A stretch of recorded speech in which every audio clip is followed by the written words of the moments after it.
pembaca setia Batam Pos, jumpa lagi bersama saya Cahaya Simanjuntak dalam program Hot News edisi Sabtu 18 Mei 2024. Kira-kira berita besok apa aja ya? Bersama saya sudah ada rekan Fiska Jonda Haju. Hai Kak Cai. Dan juga Bang Muhammad Nur. Halo Bang Nur. Hai Cai. Bang Nur, sepekan terakhir ini ada 3 kali bunuh diri ya? Iya. Kayaknya Batam darurat kesehatan mental atau gimana itu Bang? Iya, jadi ya memang kita prihatin ya Cai, dalam sepekan ini ada 3 kasus bunuh diri, 2 loncat di jembatan Barelang dan 1 gantung diri ya.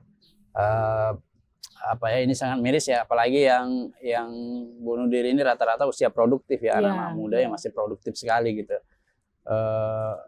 Hanya dengan ada beberapa persoalan akhirnya memilih jalan pintas gitu. Sejatinya kan mereka bisa berkonsultasi ke mana gitu, psikolog atau psikolog, psikiater. Iya, tapi ada rekan kita yang punya pengalaman menarik seputar masalah konsultasi itu ya. Seberapa penting masalah kejiwaan ini ya, agar tidak menempuh jalan-jalan yang pintas gitu. Jalan pintas. Jo, gimana Jo? Ya Bang, mungkin bagi kita ngelihat memang tadi Kaca sudah bilang ya, Batam darurat kesehatan mental. Rasanya betul, karena bukan pekan ini saja, beberapa waktu lalu kita mungkin per 1 bulan itu kita selalu mendengar ada kabar berita serupa, bunuh diri, kabar serupa.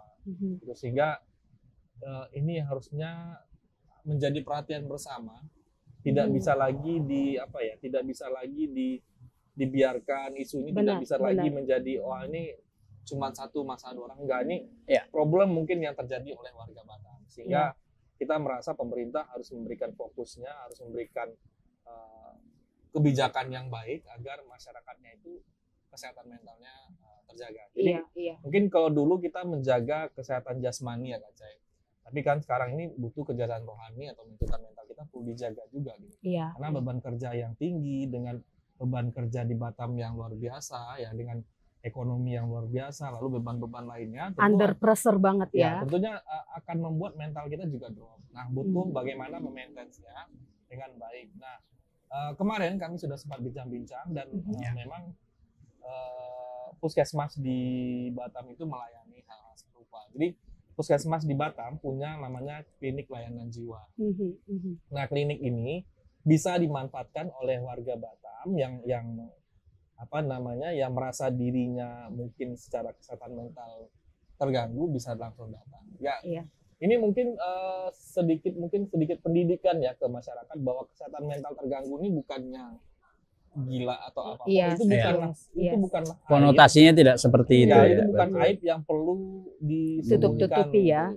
Itu harus kita, misalnya pribadi kita harus aware, orang-orang di sekelilingnya harus aware. Misalnya melihat ada apa sih dengan saudara atau apa, kok ada yang berbeda, lalu bercerita. Nah, selain itu, selain kepedulian sekitar, orang pribadi itu harus juga bercerita Kak Cai. Bercerita itu kan adalah bagian, curhat itu adalah bagian mengurangi beban yang ada dalam diri sendiri. Ini penting gitu. Lalu cara keduanya adalah bisa datang ke klinik layanan jiwa itu atau psikiater. Nah, cara ketiga adalah mendekatkan diri kepada Yang Maha Kuasa, kepada Tuhan. Itu hal yang mungkin bisa dilakukan oleh para yang mungkin merasa mengalami gangguan mental. Nah, mungkin yang paling psikolog pernah berkata begini, dari kutipan teman-teman, bahwa percobaan bunuh diri itu terjadi setelah ada percobaan beberapa kali. Nah, ini penting, maksudnya penting, mungkin kita harus berbicara sedikit lebih keras mungkin kata bunuh diri, tapi ini penting bagi masyarakat, orang sekitar dia harus memahami bagaimana ciri-ciri orang yang menuju ke arah sana. Nah, penting bagaimana melihat, menjaga mereka agar tidak melakukan hal-hal yang tidak diinginkan. Nah, itu hal yang penting. Karena keluarga, orang sekeliling, ada orang bertanggung jawab terhadap orang itu, juga penting rasanya. Nah, bagi kita sendiri, psikolog pernah bilang juga bahwa sebelum melakukan hal itu, kadang-kadang kita masih fase tahapan di mana mendengarkan bisik-bisikan, mendengarkan suara-suara yang itu, kata psikolog, kalau juga sampai fase itu, sebaiknya langsung datang ke klinik psikolog, karena itu sudah masuk tahapan yang agak lebih serius ya. Ini penting bagi semua orang agar segera datang, aware bahwa dia membutuhkan layanan mental segera. Ini penting bagi kita semua. Nah, ini juga penting. Pemerintah Kota Batam harus segera mengambil kebijakan atau membuat atau puskesmas layanan jiwanya perlu digalakkan. Benar nggak Bang? Iya benar. Betul. Gitu ya. Betul sekali. Karena kan mungkin nggak pernah tahu nggak Abang ada di puskesmas punya layanan jiwa? Enggak. Baru kali ini. Iya. Nah, makanya rasanya perlu digalakkan lagi sehingga semua orang perlu tahu bahwa di puskesmas punya namanya konseling atau layanan jiwa. Layaknya Dinas Kesehatan Kota Batam menjadikan ini program utama ya di setiap puskesmas yang ada di Batam, bahwa klinik kesehatan jiwa itu penting buat warga Batam, apalagi tekanan yang tinggi, tekanan kerja dari pihak keluarga, dari personal sendiri. Penting Tapi sebelumnya masalah pribadi juga, masalah pribadi, percintaan dan lain sebagainya itu penting. Ada beragam pemicu sebenarnya yang bikin depresi, tapi apapun itu, kalau sampai ada bisikan-bisikan untuk mengakhiri hidup, ingat hidup Anda berharga dan Anda tidak sendiri. Segera manfaatkan layanan di puskesmas yang tersedia di Kota Batam ya Bang Nur ya. Iya, betul. Karena hidup itu tidak mungkin permasalahan itu rumit, tapi kalau kita bercerita dengan kawan, kalau kita bisa meng-share, mungkin yang rumit bisa terurai sedikit. Mungkin memang tidak langsung tuntas, tapi terurai sedikit setidaknya melegakan hati. Betul. Jangan menutup diri. Kalau perlu pinjam bahu Bang Juanda untuk sekedar curhat atau bersandar gitu ya. Kalau laki-laki boleh, kalau perempuan nanti marah. Tidak. Saya tidak akan memakai pundak Anda. Nah, selain berita mental dan bunuh diri tadi itu, dari politik dulu ini Bang, ada Amsakar daftar ke Partai Amanat Nasional. Tadi ya Bang Amsakar mendaftar ke PAN ya, dan disambut oleh Ketua Tim Penjaringan bakal calon wali kota dan wakil wali kota DPD PAN Kota Batam, Pak Bianto ya gitu loh. Dan bagi Amsakar mereka bisa diterima dengan baik, dan ini sebuah kehormatan setelah kemarin ada gonjang-ganjing di internal sendiri gitu ya. Dan mudah-mudahan gonjang-ganjing ini udah segera selesai gitu dengan mendaftarnya ke PAN itu. Iya, dan kita berharap nanti mudah-mudahan ada kepastian nanti dia kendaraan politiknya dari partai mana, mau dari partainya sendiri. Semakin mana? Iya. Ada warna-warninya ya. Iya, betul sekali. Nah, selain itu Bang, juga ada nih Bang dari PSDKP bidik sanksi administratif ke 4 kapal penyedot pasir di Karimun. Iya.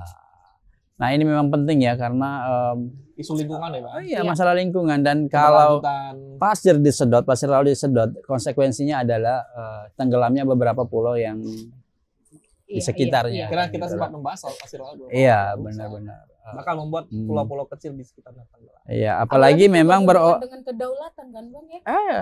Karimun kan termasuk wilayah perbatasan, wilayah terluar ya gitu. Batam juga termasuk wilayah terluar karena berbatasan. Pulau-pulau yang menjadi langsung titik dengan perbatasan tenggelam, waduh. Iya. Ini warning ini untuk NKRI. Iya, betul. Katanya sejengkal pun nggak boleh kan. Iya. Tapi kita menenggelamkan sendiri kan, bahaya kan itu namanya. Tapi bentar Bang, apakah izin ini keluar dari Pemerintah pemerintah atau belum. Jadi sampai menahun gitu? 4 kapal ini masih ilegal semua ya, kegiatannya masih ilegal semua kan. Memang kemarin ada wacana untuk membuka keran impor pasir laut dengan melakukan pendalaman alur atau sedimen ya. Sebenarnya mungkin maksudnya lebih penggalian pasir laut lah kan gitu kan. Memang ada nilai ekonomi tinggi di situ, tapi perlu diingat bahwa nilai ekonomi tinggi itu juga berbahaya bagi lingkungan. Tidak selamanya ekonomi tinggi itu juga baik buat kedaulatan kita kan gitu. Ada sisi positif, ada sisi negatif, tapi lebih banyak sisi negatifnya. Betul. Ini saya dapat kabar nih Kak Cai dari Pak Dirlantas Polda Kepri. Penindakan atlet ternyata kurang memberikan efek jerah. Oh iya. Meskipun banyak ya surat-surat cinta yang dikirimkan ke para pelanggar ini, tapi tidak memberikan efek jerah juga untuk para pelanggar. Masih tetap saja ditemukan banyak pelanggaran ya, tidak menggunakan helm atau mungkin penyalahgunaan U-turn, melawan arus ya, seperti depan kita ini. Iya benar. Sering terjadi nih, karena jarak antar sebelah tipis sekali, dihalangi jembatan saja. Mau muter terlalu jauh katanya. Jadi ya sudahlah. lihat situasi aman belok. Iya. Apalagi itu berbahaya. Ya, berbahaya dan tidak boleh juga. Ya, bukan hanya membahayakan diri sendiri ya, tapi juga pengendara lain. Tapi yang paling lucu dari kamera etle ini ya, begitu ada tek gitu, orang bukannya menghargai itu bahwa itu adalah polisi sebenarnya, malah bergaya. Itulah mental.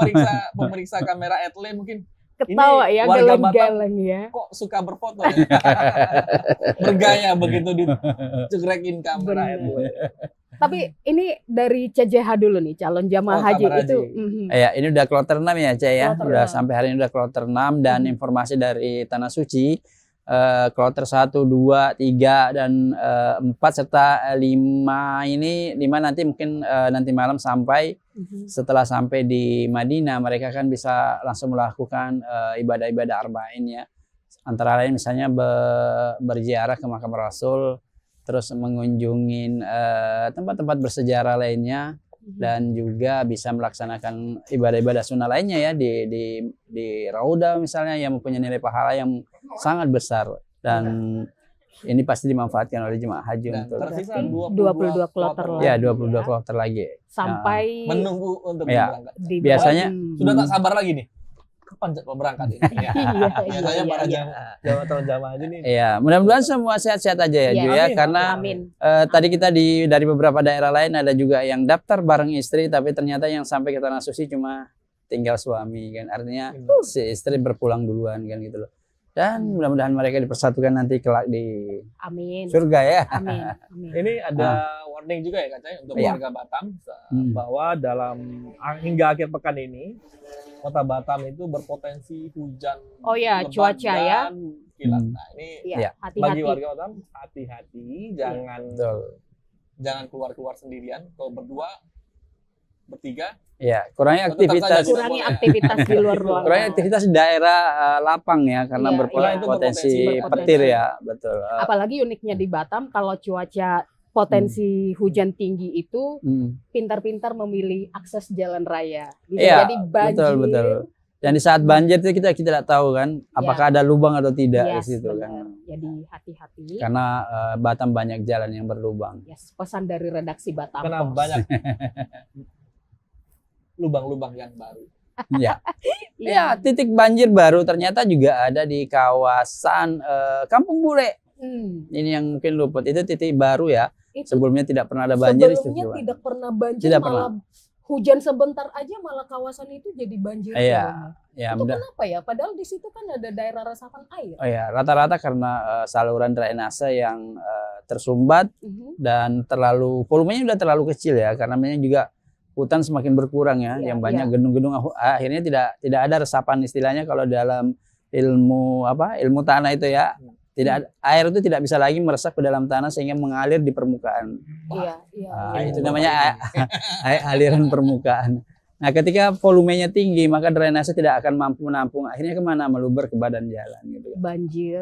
Warga tetap jadi korban. Tapi catatan dari redaksi untuk Dinas Kebersihan, mungkin sudah saatnya untuk membersihkan drainase yang ada di Kota Batam. Ya, juga kita tak bosan-bosan mengingatkan masyarakat untuk tidak membuang sampah sembarangan. Karena rata-rata yang menyumbat adalah sampah.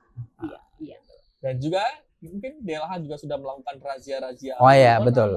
Karena saya berapa kali nih Bang, di lewat Sekupang, daerah-daerah yang menjadi titik pembuangan sampah sembarangan, sudah ada tim patrolinya, tim pemantau. Jadi hati-hati. Tertangkap tangan gopek loh. Iya. Minimal gopek. Semakin banyak sampai yang dibuang, dendanya bisa semakin besar. Tapi sebelum kita tutup hot news kita kali ini, ada berita advertorial Ju. Ada berita advertorial Kak Cai, berita soal dari Eka Surya Group. Nah, Eka Surya Group ini perusahaan yang cukup besar di Batam dan ekspansinya sudah kemana-mana dan dia memberikan award ke karyawan. Karena bagi Eka Surya Group kayaknya sepertinya bahwa karyawan ini adalah modal utama mereka, mereka untuk perusahaan. Karyawan adalah aset. Mereka punya slogan begini Kak Cai, bertumbuh seperti cabang, kuat seperti akar. Eka Surya Group. Saksikan beritanya besok di cetak ya. Batam Pos. Ya. Sebenarnya masih banyak berita yang ingin kita sampaikan kepada pembaca ya Bang ya. Termasuk itu penemuan sekumpulan WNA ya di salah satu ruko di Nongsa ya yang tidak ada izin employee ya. Betul. Ini juga bisa baca di Batam Pos. Oh ya, sudah bisa dinikmati di Batam Pos. Tapi selengkapnya bisa dibaca di koran Batam Pos edisi besok. Baik. Yaudah, terima kasih atas waktunya Bang. Sama-sama, Cai. Pembaca setia Batam Pos, demikian Hot News edisi Sabtu 18 Mei 2024. Cerdas memilih informasi akurat bersama Batam Pos. Salam redaksi. Salam redaksi. Salam sehat.